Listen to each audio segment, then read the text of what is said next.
going on? I wanted to put something out here. I stumbled upon this last night, and my inner circle of family and friends, I just cannot stop talking about this. And some things that, when I read my Bible, jump off the pages at me, and I correlate back to all the things I've seen over the months, and everything starts to tie together, and it's a revelation, from God, and you see the signs, and everything lines up, and the stars align, and everything makes sense, and I just can't stop talking about it. So I'm not a poster, I'm not a social media person, but hey, I'm gonna put this out here. Why not? I've told my inner circle, I've told my family and friends, and why not take it out a little bit further? But I got this from reading Joel, and Joel's only got 3 chapters. It's pretty short, but I'm just going to start reading it and explaining the things that I see in here that correlate to the world we live in today.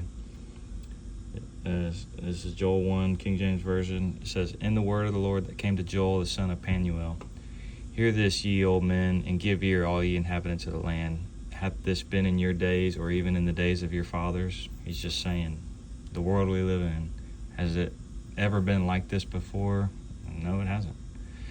Tell ye your children of it, and let your children tell their children, and their children another generation. Things, a lot of people talk about it being the end of the world. It's not really the end of the world. When Christ comes, he's here to remove sin and get rid of evil. He's not here to completely destroy the whole world. So you will be able to tell your children of it. Things will go on, but sin will be no more. That which the palmer worm hath left, the locusts have eaten, and that which the locusts hath left, the cankerworm eaten, and that which the cankerworm hath left, the caterpillar eaten. So to me, this is just,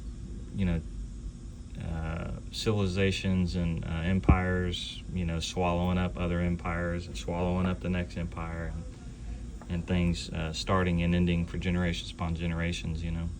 It's civilizations conquer other civilizations, and here we are today. Awake, ye drunkards, and weep and howl, all you drinkers of wine, because of the new wine, for it is cut off from your mouth. To me, this is God speaking about how specifically October 7th was a foreplay for all this. But during October 7th, the world changed spiritually. Everything changed. Let's keep going just a little bit. "For a nation has come up upon my land, strong and without number, whose teeth are the teeth of a lion, and he hath the teeth of a great lion." So, we got a glimpse of this, and it set the stage. October 7th attack on the Jewish people in Israel, from Hamas and stuff like that, and you can kind of sort of say from the Muslim side of the religion in that Middle East side of the world. So when everything happened, they came in and they slaughtered people, but what a lot of people might not even know is that they also burned a ton of agriculture. They burned all their farming equipment, big, huge dairy farms, burned them all the way to the ground. They burned sheep pen and livestock pens and all kinds of stuff. And their complete agriculture system completely shut off. The war that broke out on October 7th stopped all the migrant workers from coming into the fields. They had all kinds of ripe fields ready to go to be harvested that just sat for months and months and months. Let's see right here. Got some videos pulled up. The industry screeched to a halt. Can you quantify I don't know how much money you may have lost? I still don't know how much, but it's a lot. It's a lot. Because And just a quick glimpse. Supposed 2 months ago, but their agriculture got hit really hard, and they don't have workers, and they're struggling. Let's come back into this. So that was a glimpse of things, but what's leading into this next part, I think, is the bigger picture. This Passover, there's a lot of things I think about to unfold, And leading into this, let me go. So here, Israel braces for Ramadan violence. Iran is fueling Alaska Hamas tensions. So the Temple Mount, if some don't know, only Muslims are allowed on the Temple Mount. No Jewish people are allowed to worship on the Temple Mount. And so there's a lot of tensions religiously over there because of this stuff. This was posted a day ago. So there's, in the month of Ramadan, there's 2.2 million Muslims in the world, and during the month of Ramadan, they fast daily from sun up, sundown. And, and you read the Bible, I can just, right off the top of my head, remember reading scripture about what's the point of your holding your holy fast if you're going to get hungry, get angry and bitter and strike your brother. And, way back during the lineages when the split happened with, Isaac and Jacob, I might be getting that wrong a little bit. Anyways, when the, what is it? It's Sarah. Anyways, that split between the righteous lineage and the other lineage. You kind of have the Muslims and the Jews that came out of both of those bloodlines. One bloodline Christ was born into, and the other bloodline Christ wasn't born into. The other bloodline the Prophet Muhammad came out of and started a whole nother religion, and those are the two bloodlines that are predominant in the Middle East, and that's where all these controversies have come across. And that's why God tells us to be kind to our brother and love thy neighbor, but it's just never prevailed because God, he announced blessings for one bloodline and a curse for another bloodline. So anyways, the new Ramadan thing that's coming up, there's going to be a lot of violence over that. And when you read the Bible and read Joel, Joel is kind of, to me, like a big summary of end times. It's got rapture talk into it, and we're going to get to that. But speaking of Ramadan, I believe that a great multitude is going to come on and attack Jerusalem from the outside, most likely from the north, and I think that's going to be their first targets. Burn all their crops and attack Jerusalem a second time. Iran has already come out in videos, I should have pulled one of those up, that they do plan on attacking Israel again for a second time. October 7th was just their first, but they plan on attacking again. But let's keep going. He had laid my vine waste and barked my fig tree. He hath made it clean, bare, and cast it away. The branches thereof are made white. Lament like a virgin girded with sackcloth for the husband of her youth. The meat offering and drink offering is cut off from the house of the Lord, and the Lord ministers mourn. The field is wasted, and the land mourneth, for the corn is wasted, the new wine is dried up, the oil languish. So, it talks about the meat offering and drink offering. Well, some say, well, there hasn't been a meat or drink offering, really offered up to the Lord as an offering in 2,000 years. Well, if a lot of people don't know this, there's actually red heifers in Jerusalem right now that have been brought over from Texas, actually in 2019, was it 2019? Yeah, it was 2019. They started searching for these red heifers, found some in Texas, brought them over, and the Temple Institute in Jerusalem plans on sacrificing one of these red heifers. And way back in the Bible in Numbers, just a fast summary of all this, they plan on setting a pillar up of cedar, burning a cow as an offering, like a sin offering to God, and with the ashes of all the wood and the cow, they're supposed to basically all fall in a pit, and they're supposed to take water from the Gihon, which is instruction from God in Numbers, mix them together, and I can't remember the exact quantity, but it's almost like 1 million gallons of atoning water that they can cleanse and sanctify things with. So that's where the Jews are getting all this stuff, but they actually have those cows, and Hamas thought that they were going to sacrifice those cows on October 7th, which is one of the reasons they said they attacked. And so there's videos of that where Hamas leaders come out and vocally said that that's why they attacked, because of the you can't understand it, but basically the calling it what were they saying, the detestable religious myth that the Jews were doing, that the Palestinian people didn't agree with, Hamas didn't agree with, Muslims didn't agree with. So that's part of the attack, and it's over religious stuff, and it's a big deal.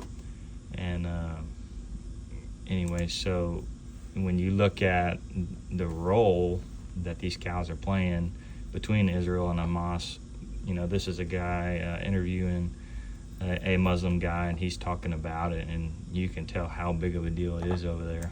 To Toronto, to New York, that's really given. Al-Aqsa Mosque belongs to all Muslims, and the Muslims today are 2 billion people. 2 billion people. Simply by performing these acts, are these Jewish activists kicking a hornet's nest? They are. A hornet's nest they're kicking all the way to Capitol Hill. So good to see you here in the nation's capital. So this is getting around. This video's got 6,000 views. It was posted a day ago. But man, of a world with billions of people, and this video's only got 6,000 views. It's not a very known thing. That's one of the reasons I want to talk about it. But it made it all the way to Capitol Hill about these red heifers. So it's a big deal. And let's go back to Joel, because it's going to unfold everything that I kind of just broke down with the crops and the sacrifice and Passover and all that stuff. We're going to get to all that, but it's all laid out here. That's kind of like a lot of background, so hopefully I can continue reading through this, because it'll probably take me maybe 5, 6, 7 minutes, but let's keep going now that we've got some of that background stuff out of the way. But anyways, when it talks about the meat offering and the drink offering is cut off from the house of the Lord, I believe that around Passover this year, that sacrifice is going to take place, and it's going to incite a ton of hatred towards the Jewish people. And one of the things that we showed is, I think during this Ramadan deal, it's really going to go down. Like I said, with a huge attack against Jerusalem and stuff, and they're going to get overwhelmed. It says the field is laid waste, the land mourneth, the corn is wasted, new wine is dried up, the oil is languished. Be ye ashamed, O husbandmen, how ye vine dressers, for the wheat and for the barley, because the harvest of the field is perished. The vine is dried up, and the fig tree languished, the pomegranate tree, the palm tree also, and the apple tree. Even all the trees of the field are withered, because joy is withered away from the sons of men. So to me, this pretense to all this October 7th, just looking through Jerusalem right now, watching YouTube, there's no tourist that has been in Jerusalem since October 7th. It's a desert, desolate wasteland, basically. There's no tourism, there's no praying, there's no people at the temple, there's no joy at all, because there's still 100 hostages stuck up in Gaza. Nobody is happy, and so the joy is withered away from the sons of men. It's right here. So gird yourselves and lament, ye priests. How, ye ministers of the altar, come lie all night in sackcloth, ye ministers of my God. For the meat offering and the drink offering is withholden from the house of your God. Sanctify ye a fast, call a solemn assembly, gather the elders and all inhabitants of the land into the house of the Lord your God, and cry unto the Lord. Alas, for the day of the Lord is at hand, as a destruction from the Almighty shall it come. Is not the meat cut off before your eyes? Yeah. Joy and gladness from the house of our God. The seed is rotten under their clods, the gardeners are laid desolate, and the barns are broken down, for the corn is withered. How do the beasts groan? The herds of the cattle are perplexed because they have no pasture. Yeah, the flocks of the sheep are made desolate. O Lord, to thee will I cry, for the fire hath devoured the pastures of the wilderness, and the flame hath burned all the trees of the field. So when this violence goes off because of this sacrifice, I think, all the Muslims are going to torch everything in sight, and just go after everything that the Jews and Israel holds, agriculture from the outsides all the way within. The beasts of the field cry also unto thee, and the rivers of waters are dried up, and the fire hath devoured the pastures of the wilderness. And you could speak to Euphrates River drying up here and end times. Let's see, I'm new to this Bible on a computer. Okay, so this is a second chapter. Blow the trumpet in Zion, sound the alarm on my holy mountain. Let all the inhabitants of the land tremble, for the day of the Lord cometh, for it is nigh at hand.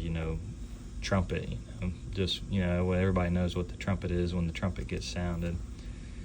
And let's keep going. A day of darkness and of gloominess, a day of clouds and thick darkness and mourning spread upon the mountains. A great people and a strong there hath not been ever like, neither shall be any more after it, even to the years of many generations.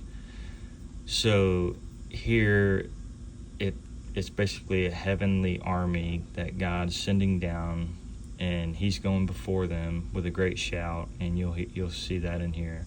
But what it's about to describe is, to me, is a heavenly army of probably angels. We know in the past, I think it was an Assyrian camp that encamped outside of Jerusalem, and they sent messengers in, and they told them they were going to destroy them, but it took one angel and wiped out, I believe it was, I'm just going to say off the top of my head, from what I remember, 200,000 Assyrians that were camped outside Jerusalem, and one angel in one night, killed them all. So, but when you read this description of how these, this army that's going before God, they have supernatural abilities. But what I will also point out when I read these next couple lines is how it resembles Passover and like your dwellings in your house, and God crying out for his people, like how he did when he wanted to get his people out of Egypt. So let's keep going. A fire devoureth before them, and behind them a flame burneth. The land is as a garden of Eden before them, and behind them a desolate wilderness. Yea, and nothing shall escape them. The appearance of them is as the appearance of horses, and as horsemen so shall they run. Like the noise of chariots on the tops of mountains shall they leap, like the noise of a flame of fire that devoureth the stubble, as a strong people set in battle array. Before their face the people shall be much pained, all faces shall gather blackness. They shall run like mighty men, they shall climb the walls like men of war, and they shall march every one on his ways, and they shall not break their ranks. Neither shall one thrust another, like bouncing, into each other. They shall walk every one in his path, and when they fall upon the sword, they shall not be wounded. So when they strike, they're not wounding anybody, they're killing. So they shall run to and fro in the city, they shall run upon the wall, and they shall climb up upon the houses. They shall enter at the window like a thief. And the earth shall quake before them, the heavens shall tremble, the sun and the moon shall be dark, and the stars withdraw their shining. So let's read this next one. And the Lord shall utter his voice before his army, for his camp is very great, for he is strong that executeth his word. For the day of the Lord is great and very terrible, and who can abide it? So nobody is getting away from this. But why would God mention entering windows and like a thief of the night? That all alludes to what we know about the Bible and what the rapture might be. Like he'll come, if you're not ready, like a thief in the night, and his body, his church will be raptured up. But when it talks about they shall climb and enter the houses, and enter the windows, you know, when he's talking about these dwellings like this, he's alluding to Passover. You know, in Egypt, you know, mark the doorposts, the side posts and the upper posts of the door frame with the blood of the lamb, and the death, you know, shall not enter the house. I think that's what God is calling us to do this year. And, you know, the presence of the Lord, you know, the earth shall quake and mountains and all that stuff will basically melt before the Lord, because he's great and mighty, and that's why there's so many earthquakes on the earth right now. It's because he's drawing near. So you can see right here in Joel that there's a lot of symbolism with Passover, and there's even more. Let's go. Let me see.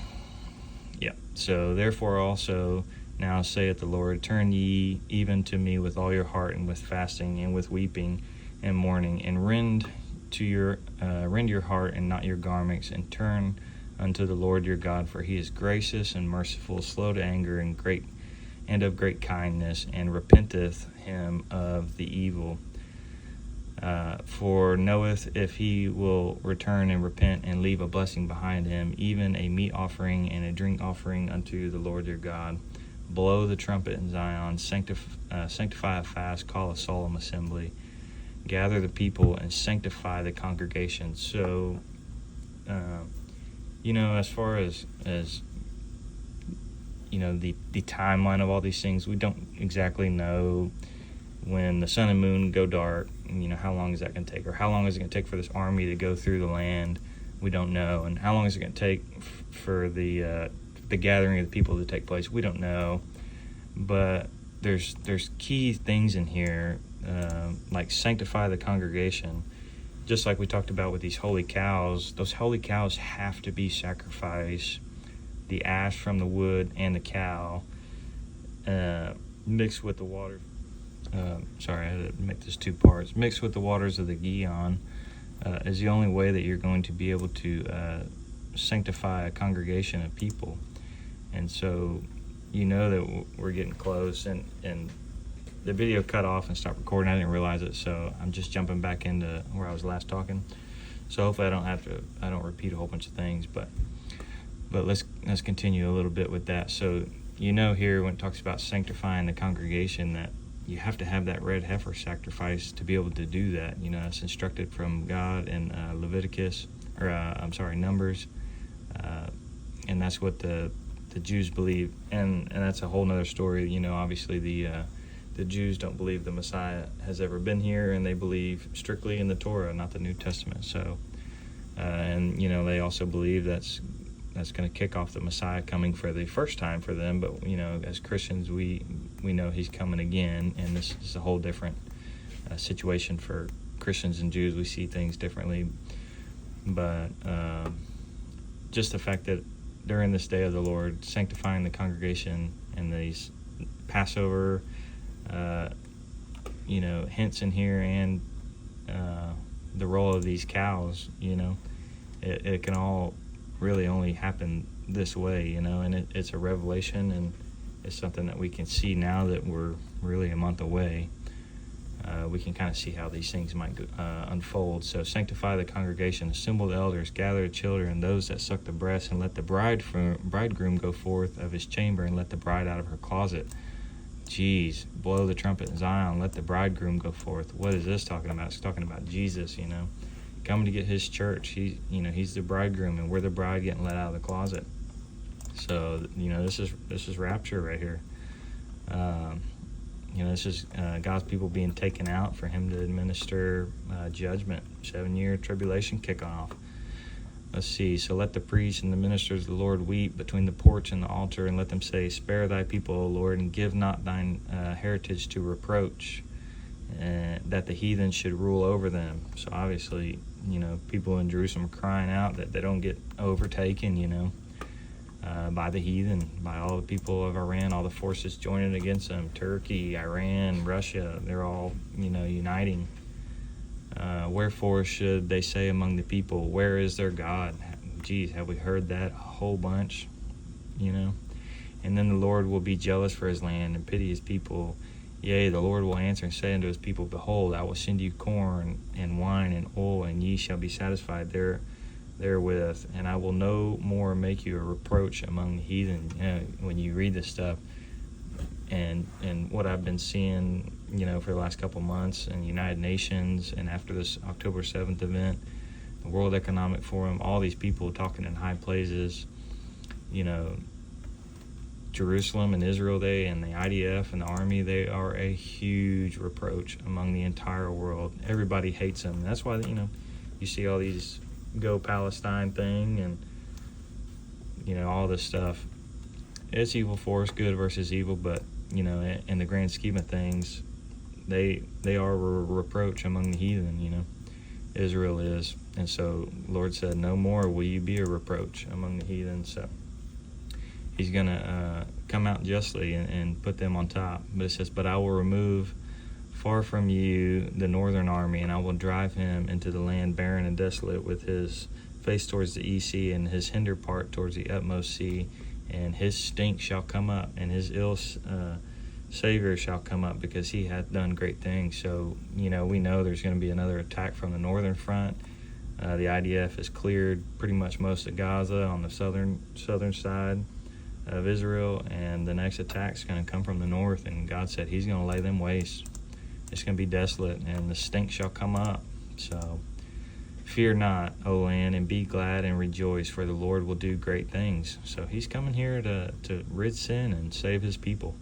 Be not afraid, ye beasts of the field, for the pastures of the wilderness do spring, and the tree beareth her fruit. The fig tree and the wine do yield their strength. Be glad, ye children of Zion, and rejoice in the Lord your God, for he hath given you the former rain moderately, and he will cause to come down for you the rain, the former rain, and the latter rain in the first month. So that is huge. First month. So we know God's calendar has got totally destroyed. I should have prepped that calendar part a little bit more, but we know Nisan 1, it comes in the March-April time frame. That is when God's calendar starts. It starts in the spring. God never intended for the calendar to be reset from December to January in the fall. That's not when the new year starts. So man has corrupted the calendars. You know, we're going to get back to that. But the first month for God is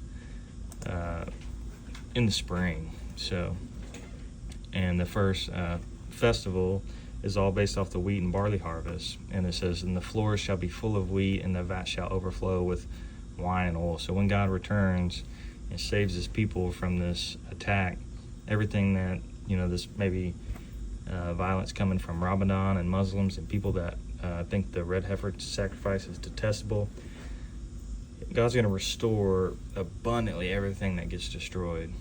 And it says right here, and I will restore to you the years that the locust hath eaten, and the cankerworm, and the caterpillar, and the palmer worm, my great army which I sent among you. So he's going to restore everything.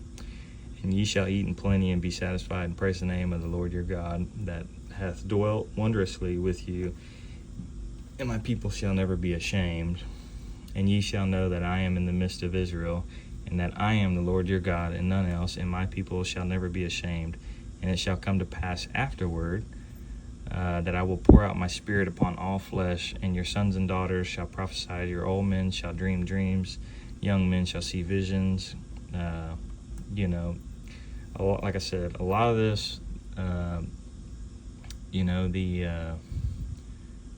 a lot of stuff in Israel with crops in the farmland has already happened.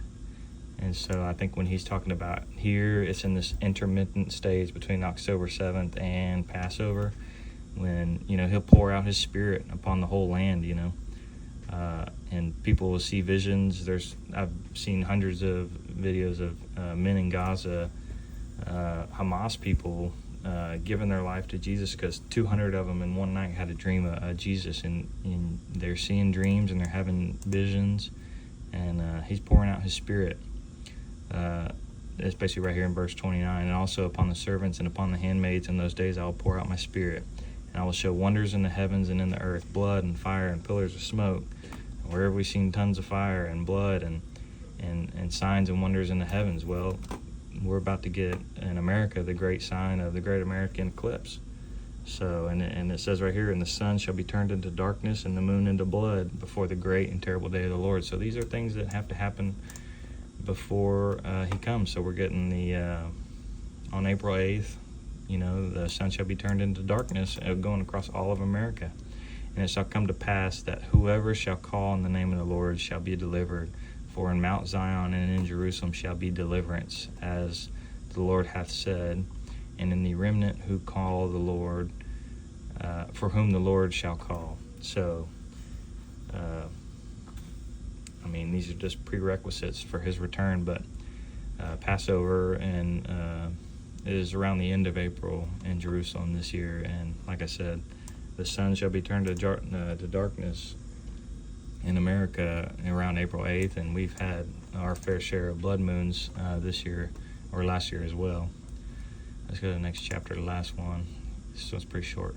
For behold, in those days and at that time, the appointed time, is when I shall bring again the captivity of Judah and Jerusalem. I will also gather all nations and bring them down to the valley of Jehoshaphat, and will plead with them for my people.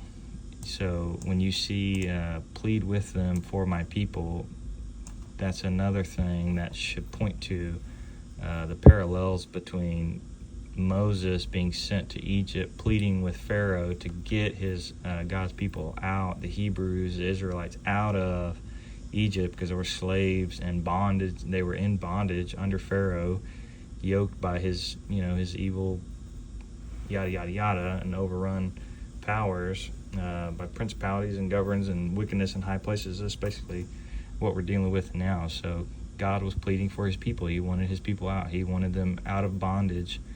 And so when you see the great day of the Lord coming, and you see God will plead with them and get his people back, that it also just again points to Passover this year, and God redeeming his people, putting a seal on them. For my people and for my heritage Israel, for whom they have scattered among the nations and parted my land. So his land is, God's holy land that was given to the 12 tribes of Israel has been parted and split up and all that stuff. So we know this. And they have cast lots for my people, and have given a boy for a harlot and sold a girl for wine, that they might drink. And we know the child sex trade trafficking is a huge problem, and like, I don't know about a whole lot of that going on in Israel, but God does, and he said it's happening, so it's happening.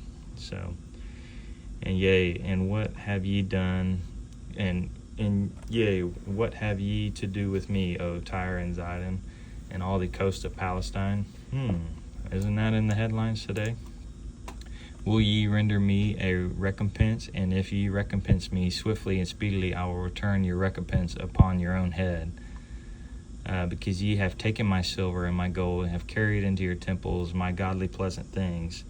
The children also of Judah and the children of Jerusalem have ye sold unto the Grecians. I believe that's like the Roman area, that ye might remove them far from their border. So let's keep going. Behold, I will raise them out of the place whither ye have sold them, and return your recompense upon your own head. So, I don't know what's happened to that last 100 hostages. I don't know if they've been sold someplace. We don't know the whereabouts of them, but God knows. And it kind of seems like he's going to redeem them. And whatever they try to make a deal up, God's going to put it back on their own head. And it says, I will sell your sons and your daughters into the hand of the children of Judah, and they shall sell them to the Sabaeans, to a people far off, for the Lord hath spoken it. So it's going to be dealt right back to him. Proclaim this among the Gentiles. Prepare for war. Wake up the mighty men. Let all the men of war draw near. Let them come up. Beat your plowshares into swords and your pruning hooks into spears. Let the weak say, I am strong. Assemble yourselves and come, all ye heathen, and gather yourself together round about thither, because thy mighty ones to come down, O Lord. is going to come down. When you read the Bible, there's a couple big wars that are going to happen, and when God comes to dwell in Jerusalem, the whole world's not going to be happy about it. When the 7-year tribulation starts, the whole world's going to be shaken, and people are going to be mad, and they're going to want to still go against God all the way till the end. And when he's talking about prepare the Gentiles, prepare for a great war, they are going to prepare for a great war, and every nation is going to surround Jerusalem, and once that great battle happens, this is kind of speaking more forward into the 7-year tribulation. There's going to be a great war, and all the Gentiles around the whole world are going to come up against Jerusalem and try and attack them, but God's going to prevail. We know the end of the story. It says, let the heathen be wakened. Doesn't this feel like the Great Awakening period, And come up to the valley of Jehoshaphat, for there I will sit to judge all the heathen round about. So there's going to be a great judgment. Put ye in the sickle, for the harvest is ripe. Come, get you down, for the press is full, and the fats overflow, for their wickedness is great. So when, God slaughters all the heathen, that's the great wine press of the wrath of the Lord God, Multitudes and multitudes in the valley of decision, for the day of the Lord is near in the valley of decision. The sun and moon shall be darkened, and the stars shall withdraw their shining. The Lord also shall roar out of Zion and utter his voice from Jerusalem, and the heavens and the earth shall shake, but the Lord will be hope for his people and the strength of the children of Israel. So shall ye know that I am the Lord your God, dwelling in Zion, on my holy mountain. Then shall Jerusalem be holy, and there shall no stranger pass through her any more. And it shall come to pass in that day, the mountains shall drop new wine, and the hills shall overflow with milk, and all the rivers of Judah shall overflow with waters, and a fountain shall come forth out of the house of the Lord, and shall water the valley of Shittim. Egypt shall be a desolation, and Edom shall be a desolate wilderness, for the violence against the children of Judah, because they have shed innocent blood in their land. But Judah shall dwell forever, and Jerusalem from generation to generation. For I will cleanse their blood that I have not cleansed, for the Lord dwells in Zion. So that, it kind of jumps fast into, after the 7-year tribulation. My video cut off again, but anyways, that's speaking further and further into the future, in the millennium, the 1,000-year reign. But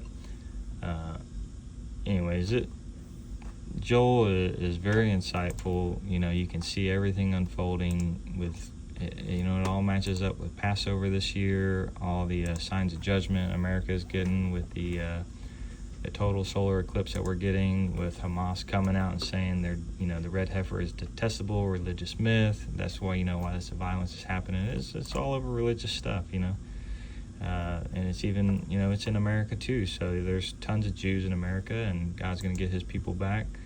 And there was one other thing in here that I think I might have missed.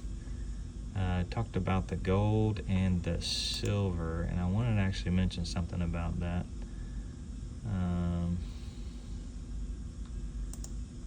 Actually, I might just leave it out, but I might just leave it out. But here it is. Because ye have taken my silver and my gold, and have carried into your temples my goodly pleasant things. I missed over that. I wanted to make a comment about that, but back when the Romans destroyed the temple for the last time, I believe it was around 70 AD. When the Romans came in, they destroyed the temple, and it's been destroyed ever since. But they also took all the gold and silver and all the things of the temple, all the cups, and even the great menorah. And there's a picture of it. It kind of appears like it's about 7 foot wide, maybe 7 foot tall, maybe 6 foot wide, 6 foot tall. I don't know. It's huge, but it's a giant golden menorah that used to stay in the temple. And kind of how kings are carried, by a group of a dozen men with, big old poles, and they're, propped up on their shoulders. There's places in Rome, like near in Vatican area or whatever. I'm not sure about all that stuff, but they have inscribed on their buildings where it's like a trophy from their pillages, from them destroying the the temple in Jerusalem, that they're carrying off that big, huge gold menorah. It's like their trophy for killing, wrecking them, and they brought it back to Rome. And I actually seen something on the internet last night about how they were going to return it back to Jerusalem and give it back to them. So, God knows that his silver and gold was taken, and it belongs to him. It belongs to the Jewish people, and he's going to get that back as well. He's coming to reclaim everything, and reclaim and restore. So I just wanted to mention that as well. But I hope this paints a big picture for what's coming up, and I'm gonna keep digging in. But Joel is real insightful to read, especially when you've been watching and you've been looking forward to return of our Lord God, and I can sense the spirit realm moving, and I can sense everything happening. I can sense things unfolding, and they say when you're awake, you can sense these things, and if you're asleep, it's going to overtake you like a thief. So God tells us we'll know the season and we'll know the time. We might not know the hour, but we're going to be aware. So, and we're here to spread the gospel and spread the message. So, like I said in the beginning, I just cannot stop talking about all this stuff that I've read and making all these connections. So I just figured I'd post about it. So I've told my small family and friends group, and I figured I'd just try to share it out a little bit broader. And I don't make videos, but it's just big on my mind right now, so I might as well get it out. Make me feel better, I guess. Thanks. I did find this article, and I do want to add it to this real fast. Leading Italian Parliament, Rome wants to return temple vessels to Israel. That was that inscription that they have, showing their victory, what they carried off. But it says in here, when Rome that we took from Jerusalem 2,000 years ago, with these vessels you brought light into the world. They are with us. By keeping them, perhaps we're preventing you from fulfilling your destiny. If so, we will return them to you. If you want them, take them. It won't be easy, but if this is what will enable you to fulfill your divine role, then please, they're yours. They're laying in our cellars. We aren't doing anything with them.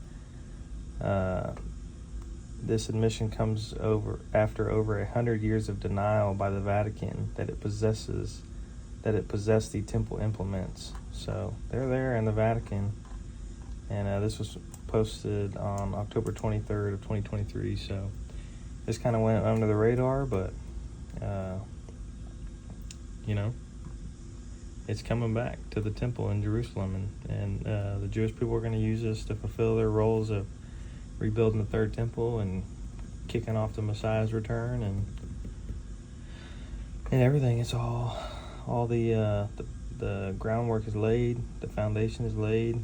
All the only thing people have to do now is repent and seek God and return to God. And if I could be help or aid to anybody on their journey of seeking out, reaching God, let me know.